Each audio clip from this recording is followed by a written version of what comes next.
Dilansir dari Liputan6.com, Partai Keadilan Sejahtera mendorong sistem pemilu proporsional terbuka untuk dipertahankan. Sistem pemilu yang mencoblos langsung calon legislatif ini dianggap lebih representatif dan demokratis.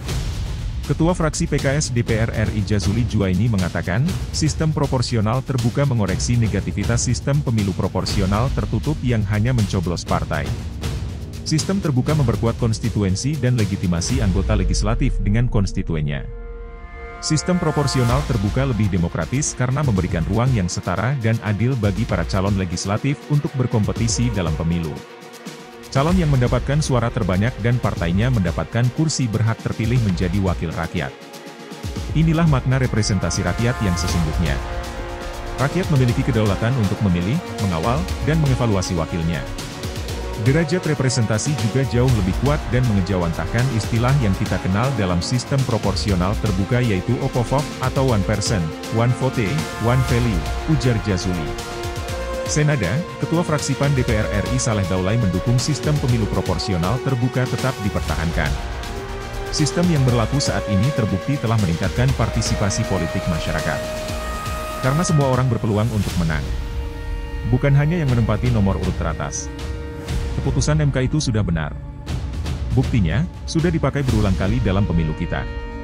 Setidaknya pada pemilu 2009, 2014, dan 2019. Sejauh ini tidak ada kendala apapun. Masyarakat menerimanya dengan baik. Partisipasi politik anggota masyarakat juga tinggi. Sebab, dengan sistem itu, siapapun berpeluang untuk menang. Tidak hanya yang menempati nomor urut teratas, ujar Saleh. Dia pun mengingatkan kembali putusan Mahkamah Konstitusi pada 23 Desember 2023. Yang menetapkan sistem pemilu digunakan adalah sistem suara terbanyak. Sistem memilih calon legislatif secara langsung itu masih digunakan sampai pemilu 2019 lalu. Argumen itu jelas tertuang dalam pertimbangan hukum majelis ketika itu. Tentu sangat aneh, jika argumen bagus dan rasional seperti itu dikalahkan. Apalagi, putusan MK itu kan sifatnya final dan mengikat, ujar Saleh. Saleh curiga ada agenda besar dalam pengujian kembali sistem proporsional terbuka di Mahkamah Konstitusi. Ia berharap Hakim Mahkamah Konstitusi saat ini tetap berpegangan dengan putusan yang telah dibuat Hakim Konstitusi sebelumnya. Suara Demokrat sama. Sekretaris Majelis Tinggi Partai Demokrat Andi Malarangeng mengatakan, pemilu sistem proporsional terbuka atau memilih calon legislatif langsung akan menghasilkan anggota DPR atau DPRD yang jelas akuntabilitasnya kepada rakyat. Tidak ada jaminan orang tersebut bisa terpilih lagi bila tidak berkinerja baik. Sistem proporsional terbuka menghasilkan anggota parlemen yang akuntabilitasnya kuat kepada rakyat. Kalaupun sudah terpilih, tidak ada jaminan dia bisa terpilih kembali, biarpun dapat nomor urut 1.